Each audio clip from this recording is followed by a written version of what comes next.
Self-Petition USA provides technology-based drafting solutions. We are not a law firm and do not employ attorneys. For legal advice, always consult a licensed immigration attorney. Welcome back to the Deep Dive. Today we're diving headfirst into something that can feel a bit like finding that needle in a haystack. Trying to make your individual impact really stand out, especially when you're dealing with, well, complex processes and bureaucracy. It's a tough spot. So our deep dive today focuses on a really crucial part of the EB-2 National Interest Waiver Petition, the NIW, specifically how you actually prove national importance. And this is often where things get tricky. It's not just about what you do. It's really about how you frame it. And honestly, prepare to maybe have some assumptions challenged, because what USCIS really seems to look for, it's often kind of the opposite of what people instinctively want to provide.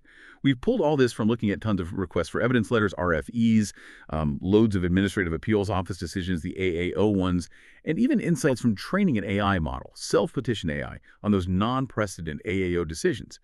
Think of this as like your shortcut to getting properly informed on what really works. Exactly. And our goal here, our mission for you listening, is to give you clear, actionable strategies. We really want to help you avoid those common mistakes, those pitfalls that can, derail a perfectly good petition, and help you articulate your own unique contributions so your petition really shines. Because knowledge, as we always say, it's most valuable when you actually understand it and can apply it. Okay, let's unpack this then.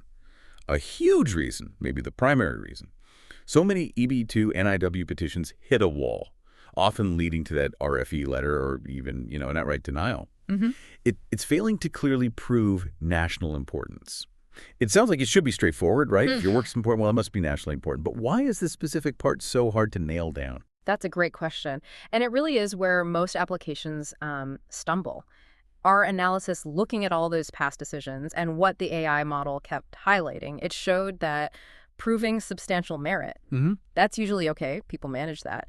But demonstrating national importance, that often turns into the biggest hurdle. You see tons of applications that brilliantly showcase the petitioner's talent, right? But they just fail to connect that talent to a specific national impact in the way USCIS actually expects. Okay, and that leads us right into, well, a key insight. And the first really common mistake that trips people up.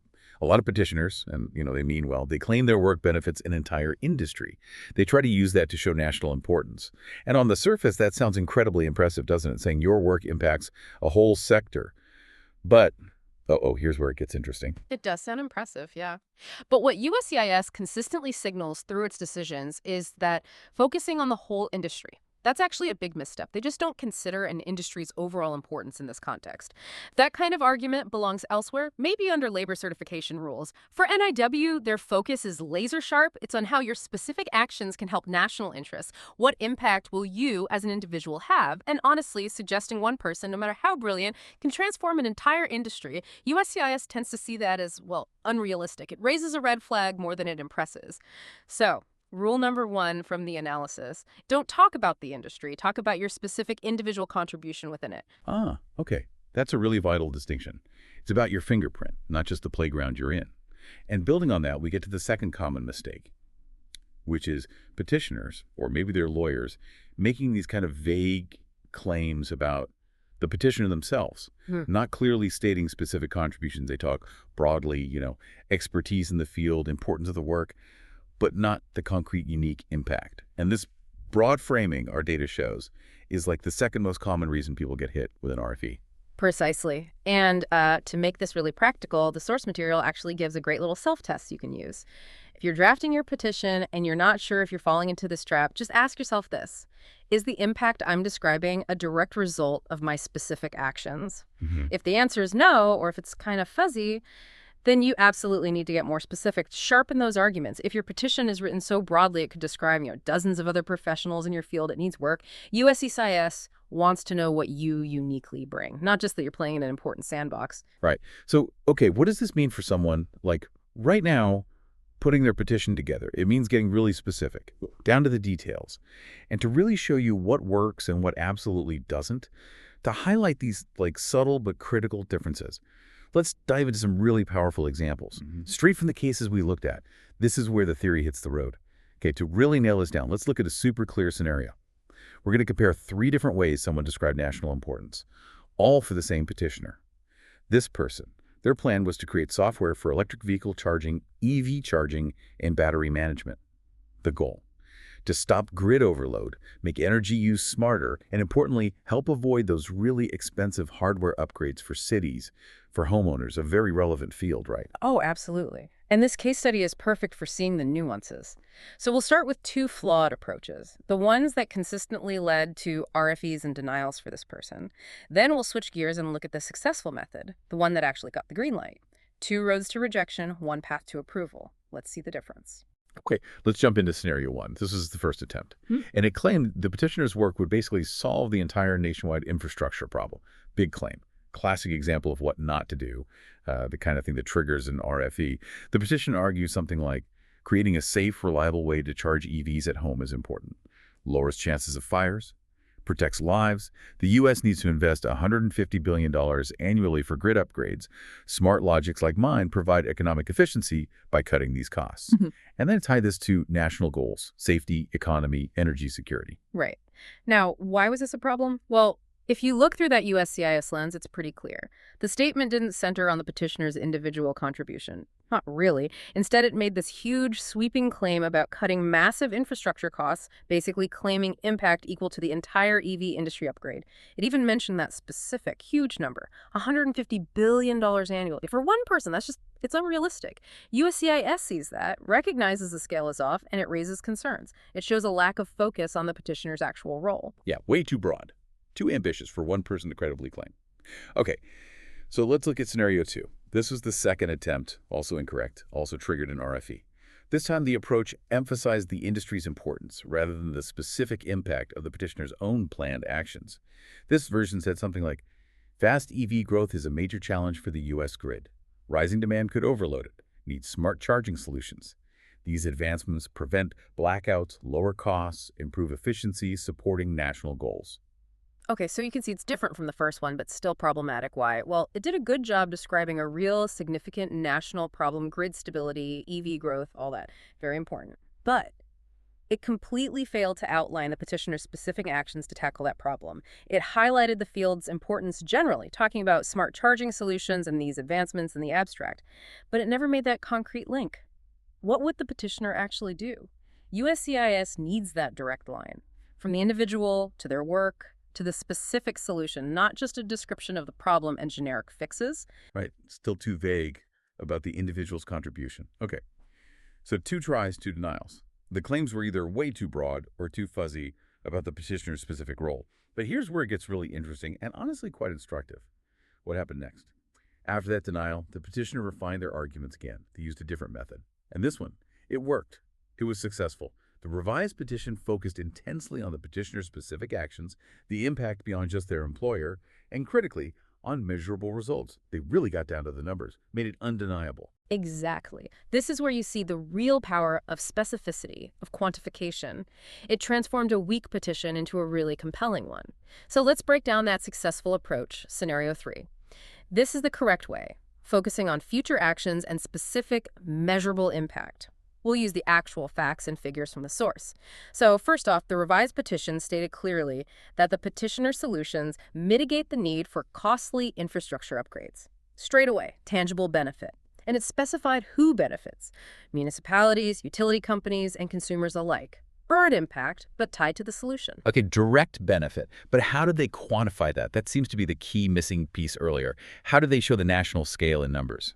They backed it up immediately with hard, verifiable figures. They cited studies, estimates like, upgrading the grid for EVs could cost between $125 billion and $200 billion. Huge numbers. And they linked it to projections. 50 million EVs on the road by 2035, setting the scale. Okay, big picture numbers. But how did they connect those massive figures back to what this one person was doing? That was the earlier problem. This is the crucial step. They calculated specific societal savings, the petition explained, using these numbers. A conservative cost estimate of $150 billion divided by 50 million EVs results in $3,000 per EV. Simple math, direct link. then the clincher. By 2035, it is projected that XEVs, they put in a specific projected number, will implement the petitioner's solutions, resulting in societal savings of approximately X times $3,000. See, incredibly precise. It directly ties the petitioner's specific software solution to a quantifiable national financial benefit. No more vagueness. Wow, okay. That is a massive shift from just talking about big numbers to showing exactly how the petitioner contributes to saving a portion of those costs. What else did they add? Well, they didn't just stop at the grid costs. They introduced a specific technical innovation, something like, additionally, the petitioner's innovations in diagnostics and safety protocols, getting specific again, such as algorithms to prevent outlet arcing during level 1 AC charging. They explained why that matters. A common household charging method enhanced safety for EV consumers and their property by reducing the risk of electrical fires caused by aging or faulty outlets. Specific problem, specific solution, specific safety benefit. Okay, safety aspect covered. Did they quantify that impact too? The savings for individuals. They did, absolutely. They quantified homeowner savings, they stated. Without these solutions, homeowners could face costs ranging from $700 to $20,000 to upgrade their home circuits, showing the individual burden, then the impact. By enabling vehicles to safely adapt, the petitioner solution has already been implemented in approximately XEVs, again, a real number, collectively saving U.S. homeowners an estimated X billion in potential circuit upgrade costs. Yeah. And they even showed their calculation, calculated as an average savings of $10,350 per household multiplied by X vehicles, demonstrating real, measurable savings at the household level based on current implementation. Incredible. So showing past, present impact, not just future projections. What about looking forward? Yep, they projected future impact too. They included figures like X-equipped vehicles projected in 2025 and X in 2026, showing the scaling. And they estimated that these savings could grow to approximately X billion over just the next few years, showing continued growing value. Okay, so financial savings for the grid, financial savings for homeowners, specific safety tech. Yeah. How do they wrap it all up? They concluded by summarizing the comprehensive benefits, something like, this not only significantly reduces the financial burden on EV consumers, but also enhances safety for them and their communities by lowering risks of electrical fires and easing the strain on local firefighting resources caused by electrical overloads, connecting individual benefit back to community and national resources. What's just fascinating here is that stark contrast from those vague industry-wide claims to specific quantifiable impacts tied directly to this individual's work and their future actions. It's really a blueprint. And it raises that key question for anyone listening. How can you apply this level of specificity, this kind of measurable impact, to your own work, whatever your field is? That is a huge aha moment. I think it really hammers home that it's not just what you do or even how important your field might seem. It's how you articulate the tangible national impact down to the specific numbers, the specific algorithms. That's how you avoid the RFE. You build this irrefutable case with data. Okay, so let's boil this all down for you, our listener. We've seen the pitfalls. We've seen the successful example. What are the absolute proven tactics? The key takeaways for making your NIW national importance case really stand out and, hit the mark? Absolutely. Based on everything, the RFEs, the AAO decisions, the AI analysis, the key strategies for getting that EB-2 NIW approval and steering clear of RFEs, they really boil down to three main things. First, show how your specific actions will solve a national problem, and critically, with clear, measurable impact. That measurable part, non-negotiable. Second, focus intensely on what you will do, your specific contribution, and the concrete results your work will create, not the field generally, but your work. And third, just completely avoid those general industry statements. Forget them. Instead, highlight exactly how your work solves a problem and specifically benefits national interests. Precision is everything. That's what consistently gets through. A strong national importance argument built on these principles, it really can significantly boost your chances for NIW approval and, just as importantly, help you avoid the headache and delay of an RFE. It's about being strategic from the start. Right. And it's probably worth mentioning briefly, the method used in that successful scenario 3, it wasn't just pulled out of thin air. It was informed by tools like Self-Petition AI, which actually customizes petitions using individual backgrounds and, crucially, USCIS standards. It learns by analyzing thousands of past AAO decisions, identifying those common mistakes we talked about, and then optimizing petitions based on what actually succeeds. So it's data-driven strategy, not just guesswork. Yeah, this whole deep dive has really shown a light on the power of being specific, of focusing on individual, measurable impact when you're making that case for national importance. It totally shifts the perspective, doesn't it? Away from just broad goals towards concrete, provable contributions. Exactly. And if you connect that to the bigger picture, outside of petitions even, it's really about critical thinking. It's about asking yourself not just, what do I want to achieve, but how will I concretely, measurably contribute? And maybe just as important, how will I prove that contribution? With facts, with figures, moving beyond just having good intentions to showing undeniable impact. Precisely. So for you, our listener, maybe here's a final thought to chew on as you go about your day. Think about your own skills, your ambitions. What's one seemingly small, specific action you could take, maybe starting today, that if you scaled it up, could actually have a truly national, measurable impact? And then the critical part, how would you actually quantify that? How would you prove that impact, whether it's to USCIS or just to the world? Really think about those numbers. Okay, that's all for this edition of the Deep Dive. We really hope this has given you some powerful tools, some real insights. Keep digging, keep learning, and keep applying that knowledge. We'll catch you next time.